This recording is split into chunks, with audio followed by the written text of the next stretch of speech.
السلام علی من اتبع الہدی ورحمۃ اللہ وبرکاتہ۔ آج ہم اس ویڈیو کے اندر حضور صلی اللہ علیہ وسلم کے بارے میں بات کریں کہ حضور صلی اللہ علیہ وسلم کو علماء دیوبند حاضر ناظر مانتے ہیں یا نہیں مانتے، اور اس کی کیا دلیل دیتے ہیں۔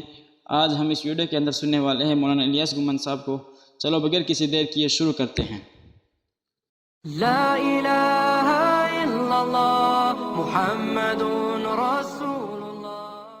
میں اس کو سوال کے انداز میں چلاتا جاؤں گا تاکہ عقائد کھلیں۔ ایک شخص مجھے کہتا ہے کہ مولانا صاحب تمہارا عقیدہ ہے کہ اللہ کی ذات ہر جگہ پر ہے اور اللہ کے نبی مدینہ منورہ میں ہیں۔ میں نے کہا بالکل یہی عقیدہ ہے۔ کہا جی ہمارا عقیدہ یہ ہے کہ جس طرح اللہ ہر جگہ پر ہیں اسی طرح اللہ کے نبی بھی ہر جگہ پر ہیں۔ فَعْلَمْ أَنَّهُ لَا إِلَٰهَ إِلَّا اللَّهُ محمد الرسول اللہ۔ کہا جی تمہارا عقیدہ؟ میں نے کہا بالکل۔ کہا جی کلمہ پڑھو۔ میں نے کہا لا الہ الا اللہ۔ کہا جی ترجمہ کرو۔ میں نے کہا اللہ کے علاوہ کوئی معبود نہیں، معبود صرف اللہ ہے، توجہ رکھنا۔ کہا جی دوسرا جز۔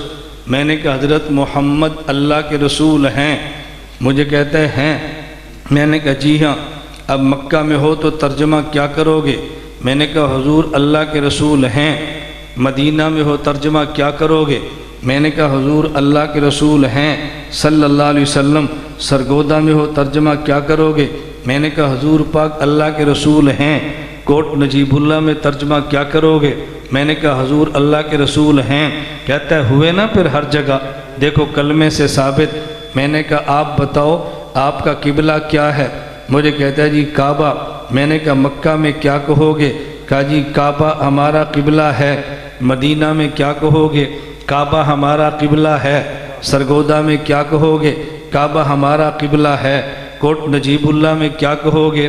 کعبہ ہمارا قبلہ ہے۔ میں نے کہا کعبہ ہر جگہ پر ہے؟ مجھے کہا نہیں۔ میں نے کہا پھر جواب کیا دو گے؟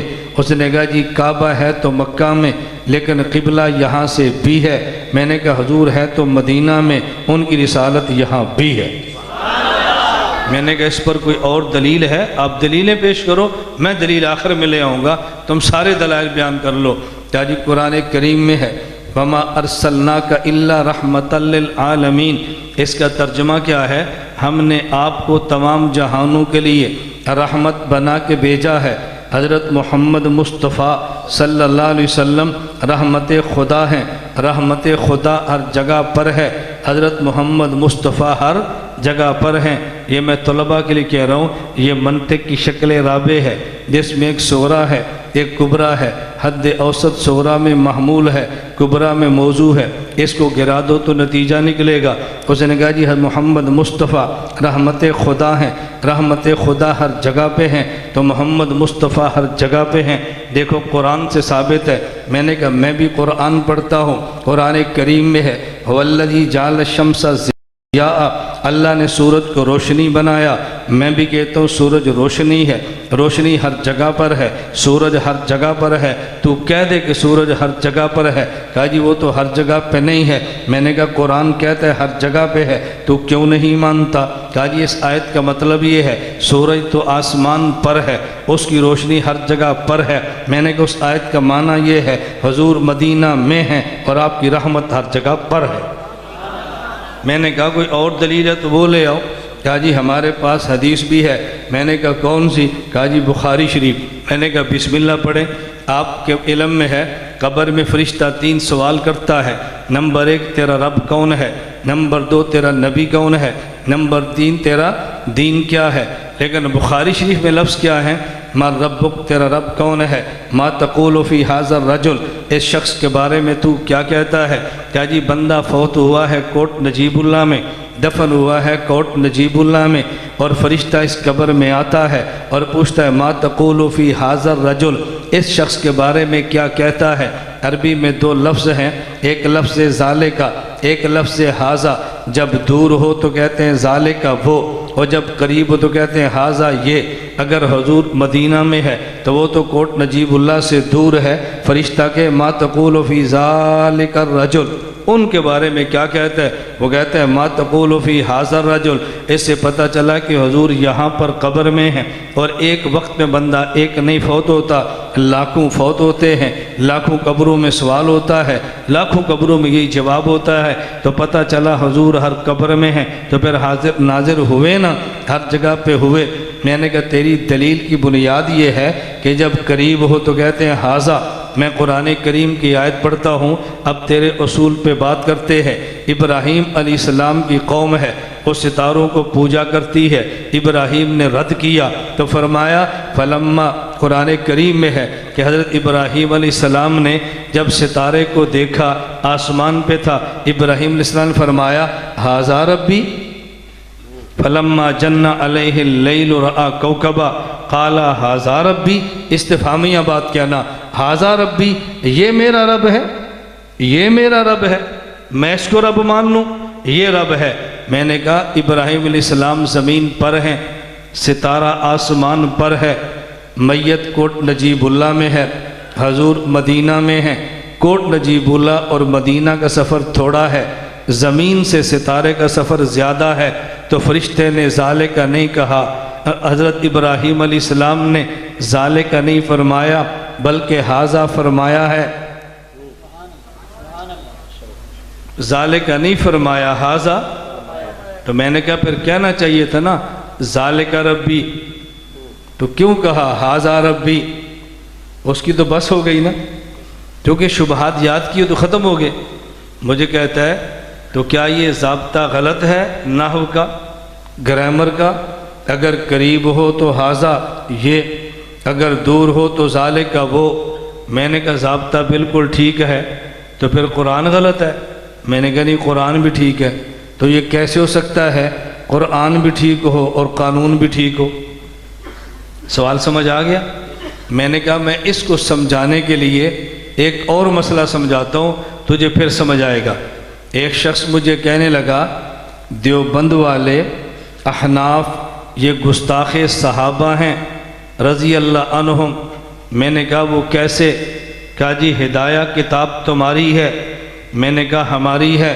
صاحب ہدایہ کہتا ہے ھذا مذہب ابی حنیفہ رضی اللہ عنہ، ابو حنیفہ کو رضی اللہ عنہ کہتا ہے، یہ صحابہ کی گستاخی ہے۔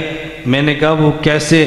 کہتا ہے صحابی کو کہتے ہیں رضی اللہ عنہ، اور صحابہ کے بعد ولی کو کہتے ہیں رحمت اللہ علیہ، اور ہدایہ ابو حنیفہ کو کہتا ہے رضی اللہ عنہ۔ اس نے ولی کو صحابی کی جگہ پہ کھڑا کر دیا، دیکھو گستاخی ہے۔ میں نے کہا جو صحابی نہ ہو ولی ہو اس کو رضی اللہ عنہ کہنا یہ گستاخی ہے؟ کہتے ہیں جی ہاں۔ میں نے کہا میں قرآن پڑھتا ہوں، تو نے فتویٰ لگانا ہے اللہ پر اور فتویٰ لگانا ہے قرآن پر۔ قرآن کریم میں ہے والسابقون الاولون من المہاجرین والانصار والذین اتبعوہم باحسان رضی اللہ عنہم۔ مہاجرین صحابہ رضی اللہ عنہم، انصار صحابہ رضی اللہ عنہم، ان کی اتباع کرنے والے بعد والے رضی اللہ عنہم۔ قرآن نے اسے رضی اللہ عنہم کہا جو صحابی نہیں ہے، تو لگا فتویٰ قرآن پہ۔ سمجھ آ رہی؟ مجھے کہتا ہے تو یہ اصول غلط ہے۔ میں نے کہا اصول ٹھیک ہے، اصول غلط ہے، صحابی کو رضی اللہ عنہ اور بعد والے کو رحمت اللہ علیہ۔ میں نے کہا اصول ٹھیک ہے، تو پھر قرآن غلط ہے؟ میں نے کہا قرآن بھی ٹھیک ہے۔ کہتا ہے جی پھر؟ میں نے کہا توجہ رکھنا ذرا، میں اب اس اصول کو سمجھانے کے لیے ایک مثال دینے لگا ہوں۔ میری عادت ہے میں ہر بات کو مثال سے سمجھاتا ہوں، قانون بھی، قاعدہ بھی، آیت بھی، حدیث بھی، عقیدہ بھی۔ ان پڑھ سے ان پڑھ بندے کے پھر دماغ میں اترتا ہے۔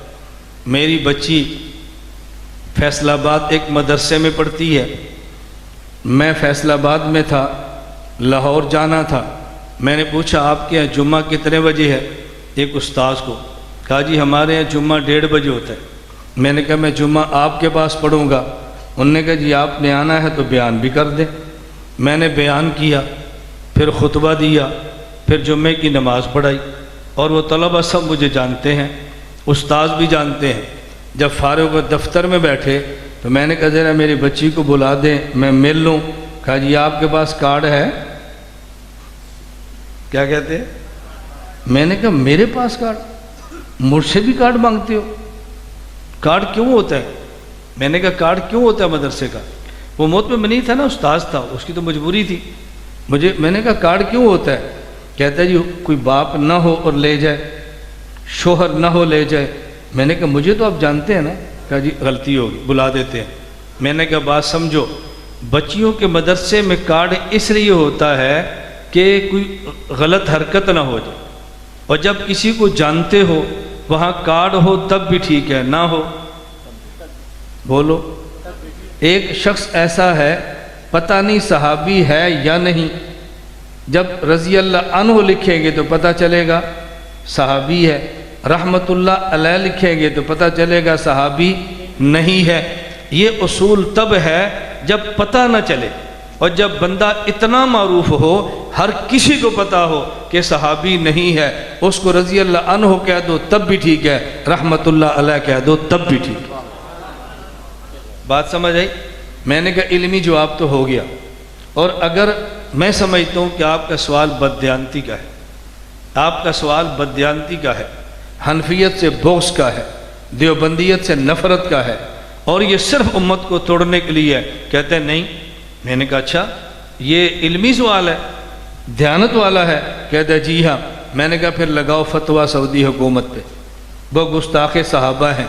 مجھے کہتے ہیں کیوں؟ میں آپ کو بھی کہتا ہوں۔ میں نے کہا جاؤ مسجد نبی میں سمجھانے کے لیے کہنے لگا ہوں، یہ مسجد نبی ہے، یہ اس کے سامنے صحن ہے جہاں پہ وہ چھتریاں لگی ہیں، آپ صحن میں کھڑے ہو جائیں، اوپر لکھا ہے اللہ، نیچے لکھا ہے محمد، ادھر لکھا ہے ابو بکر، ادھر لکھا ہے عثمان، ادھر لکھا ہے عمر، پھر ادھر لکھا ہے نہ ابو بکر، ادھر لکھا ہے عمر، پھر ادھر عثمان، ادھر علی ہے، ادھر عباس ہے، ادھر ابو ہریرہ ہے۔ میں نے کہا اب دیکھتے جاؤ، پھر آگے ادھر لکھے حسن یہاں موجود ہے، پھر بالکل سیدھا پیچھے جاؤ، وہاں پہ جو پہلا ستون ہے لکھا ہے نعمان بن ثابت رضی اللہ عنہ۔ کیا لکھا ہے؟ لگاؤ فتویٰ۔ میں نے کہا اگر دیانتدار ہوتے تو فتویٰ ان پہ لگاتے، اس کا مطلب یہ کہ دیانت نہیں ہے، بغض ہے۔